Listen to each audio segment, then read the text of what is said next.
Les bases de l'électricité bâtiment. Quand on parle d'électricité bâtiment, on fait allusion aux installations électriques basse tension réalisées à l'intérieur des bâtiments qui peuvent être de type résidentiel, tertiaire, industriel ou établissement recevant du public. Mais quel que soit le type de bâtiment, une chose reste primordiale pour le débutant, la nécessité de maîtriser les bases. Dans cette vidéo, nous allons découvrir ensemble l'essentiel à connaître pour débuter en électricité bâtiment. Ou pourquoi pas rattraper le niveau en tant que professionnel si vous sentez le besoin. À la fin de la vidéo, vous aurez plus précisément les bases indispensables pour comprendre une installation électrique bâtiment et travailler avec plus de sécurité, de confiance et de professionnalisme. Tout cela autour de 8 points à savoir: sécurité électrique, classe et indices de protection, les appareillages de commande, les appareillages de protection, le schéma unifilaire de principe d'une installation électrique bâtiment, les gaines et canalisations, les câbles électriques et pour finir, les matériels et outils indispensables du technicien électricien. Sans plus tarder, on démarre après ceci.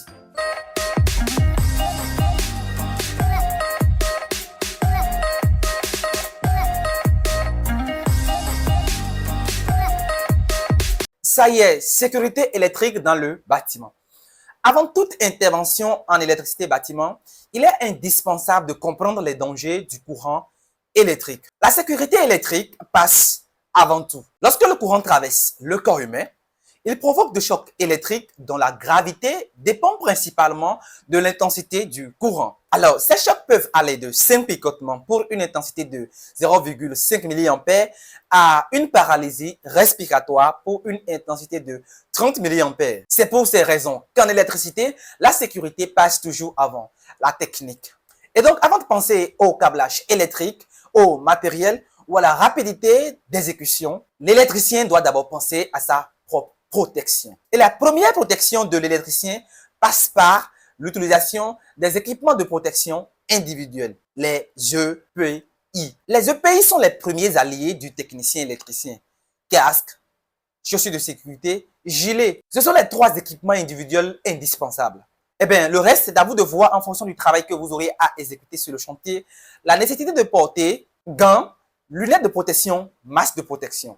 À présent, abordons les classes et indices de protection. Après avoir abordé la sécurité électrique, il est important de comprendre les classes et indices de protection des matériels utilisés dans les installations électriques bâtiments. Pourquoi est-ce important? Parce que dans un bâtiment, le matériel électrique n'est pas exposé aux mêmes contraintes d'un local à un autre. Certains équipements sont installés dans des pièces sèches, d'autres par contre sont installés dans des salles d'eau et même au dehors, exposés aux intempéries comme la pluie. Alors, connaître les classes et indices de protection permet de choisir le matériel électrique adapté aux contraintes auxquelles il est exposé. Bien, tout d'abord, commençons par les classes de matériel électrique. Les types de classes définissent le niveau de protection du matériel électrique. Un équipement de classe 1, par exemple, est un appareil électrique qui nécessite de mise à la terre pour assurer une protection efficace. Ainsi, il dispose des parties métalliques accessibles qui, en cas de défaillance, peuvent devenir dangereuses. Exemple, machine à laver, four électrique. Et c'est très souvent marqué sur le carcasse métallique, le symbole de la mise à la terre. Les équipements de classe 2, par contre, se distinguent par leur conception sans besoin de mise à la terre. Ils utilisent un double isolement ou un isolement renforcé pour éviter tout contact avec les parties conductrices. Exemple, cafetière électrique, aspirateur. La classe 3. Les appareils munis d'un symbole appartenant à la classe 3, losange couché avec 3 segments à l'intérieur, sont des appareils alimentés en très basse tension. Exemple, jouet pour enfants alimenté par une pile de 3 volts. Passons maintenant aux indices de protection IP. L'indice de protection IP est un code alphanumérique composé de 2 chiffres qui indique le niveau de protection d'un équipement contre l'entrée de corps solides ou liquides. Le premier chiffre représente la protection contre les corps solides, tandis que le second chiffre représente la protection contre les liquides. Un coffre électrique étanche IP65 est par exemple protégé à la fois contre de la poussière et des jets d'eau à la lance. Pareil pour une prise IP55 qui est protégée contre les dépôts de poussière et les jets d'eau à la lance. Appareillage de commande. À présent, abordons les appareillages de commande.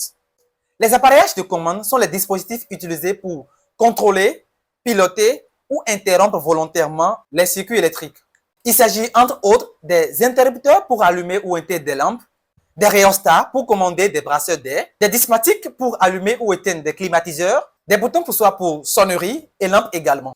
Les interrupteurs étant de plusieurs types selon l'usage, on distingue généralement le simple allumage qui permet de commander un point lumineux depuis un seul endroit, le double allumage qui permet de commander deux points lumineux ou deux groupes de lampes depuis un même endroit, le simple va-et-vient qui permet de commander un point lumineux depuis deux différents endroits, le double va-et-vient qui permet de commander deux points lumineux distincts depuis deux différents endroits, le bouton poussoir. Le bouton poussoir est également très répandu dans le bâtiment. Contrairement aux interrupteurs classiques, il ne maintient pas sa position. Il envoie une impulsion électrique et est associé à un interrupteur câblé dans le tableau électrique. Cette solution est très utilisée dans les bâtiments tertiaires, les cages d'escalier et les circulations. Toujours en parlant d'appareillage de commande, on peut rencontrer la minuterie d'éclairage qui permet l'allumage ou l'extinction automatique de l'éclairage après un temps prédéfini, ce qui contribue à la gestion de l'énergie et limite les oublis. Notons également dans les installations modernes qu'on rencontre des détecteurs de présence ou détecteurs de mouvement qui permettent de commander, d'allumer ou éteindre des lampes ou allumer ou éteindre les climatiseurs, toujours dans l'optique de la bonne gestion de l'énergie. Pour conclure cette partie, retenons que les appareillages de commande constituent l'interface entre l'utilisateur et l'installation électrique. Bien les connaître permet de concevoir des installations pratiques, cohérentes, adaptés aux usagers du bâtiment. Les appareillages de protection. Après avoir abordé les appareillages de commande, il est maintenant temps d'aborder les aspects les plus cruciaux d'une installation électrique, les protections. Comme vous pouvez le savoir, les charges, télévision, four électrique, cuisinière et vous-même êtes tous exposés aux dangers du courant électrique. D'où la nécessité de prioriser dans toute installation électrique la sécurité et des personnes et des biens. Les appareillages de protection sont les dispositifs utilisés pour protéger les personnes contre les contacts indirects et les équipements contre les surcharges et les courts-circuits.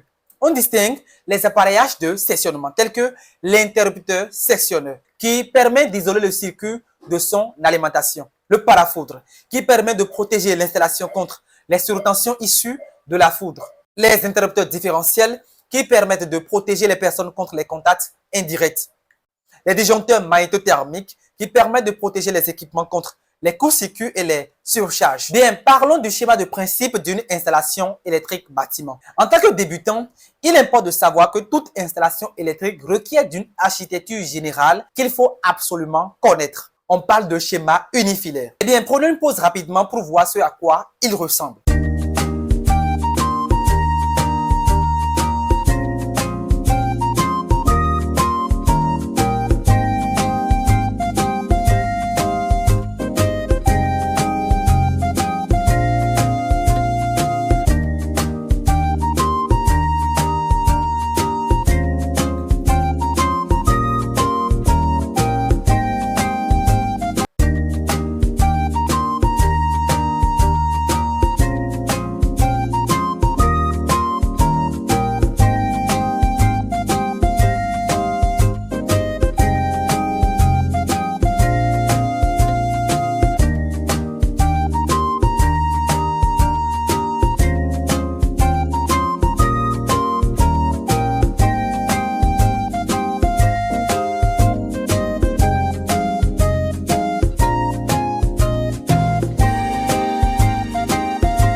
Alors, comme vous le voyez, à l'arrivée de la tension basse tension venant du réseau public dans nos maisons, une première protection appelée disjoncteur de tête ou disjoncteur de branchement est toujours associée au compteur électrique. S'ensuit le coffret électrique de protection de l'utilisateur, dont la taille dépend de la puissance installée. Alors, quelle que soit la taille du coffret, selon les exigences des normes internationales et locales, on peut rencontrer un parafoudre protégé par un disjoncteur, un ou des interrupteurs différentiels qui desservent des disjoncteurs divisionnaires.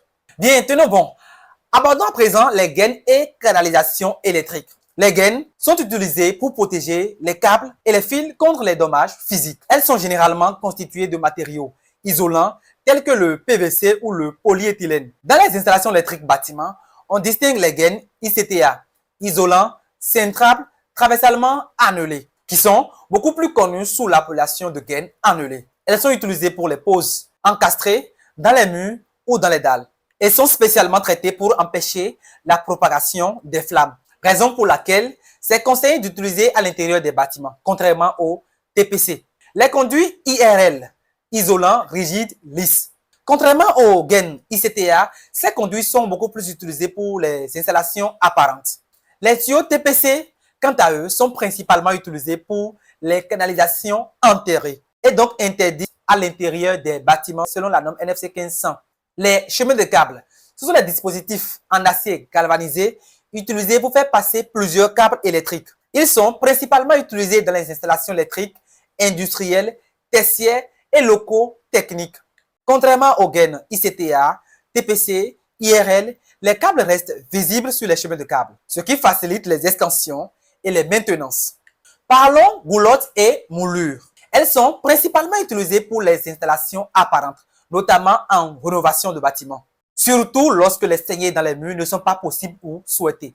Les moulures sont destinées aux câbles de faible section, tandis que les goulottes peuvent accueillir plusieurs câbles, y compris les câbles de puissance, les câbles de communication et autres. À présent, parlons des câbles électriques. Les câbles sont le cœur de toute installation électrique dans le bâtiment. Ce sont eux qui transportent le courant électrique depuis la source jusqu'au récepteur. Un câble électrique est constitué de un ou plusieurs fils conducteurs qui peut être en aluminium ou en cuivre, d'une isolation, parfois d'une gaine de protection supplémentaire. Les deux grandes familles de câbles électriques qu'on rencontre sont les câbles souples et les câbles rigides. Parlons de leurs caractéristiques. Un câble électrique est caractérisé par sa matière, qui peut être du cuivre ou de l'aluminium, comme je viens de le dire. Il est caractérisé par son usage. Un câble domestique ou un câble industriel et sa section qui varie de 1,6 mm² à plusieurs mm². Le fabricant, LCS, Nessan, etc. La tension que peut supporter le câble. Matériel et outils du technicien électricien. À présent, abordons les matériels et outils du technicien électricien. C'est peut-être votre premier jour de chantier en tant que technicien électricien. Vous désirez savoir les matériels et outils dont vous aurez besoin sur chantier. C'est pas beaucoup, c'est simple. Vos premiers alliés, les EPI, équipements de protection individuelle, casques, gilets, chaussures de sécurité. Je vous déconseille de mettre pied sur un chantier sans porter ces trois premiers éléments. Une fois votre protection assurée, vous pouvez disposer d'un multimètre, d'une pince hermétique, d'un kit de tournevis, d'un kit de pince pour électricien, d'un vérificateur d'absence de tension. Avec ces matériels et outils de base à disposition, vous pouvez démarrer en toute confiance un chantier d'installation électrique. Et nous voilà à la fin de cette vidéo. Si elle t'a été utile, merci de liker, commenter et surtout à t'abonner. C'était Mr. H. À bientôt.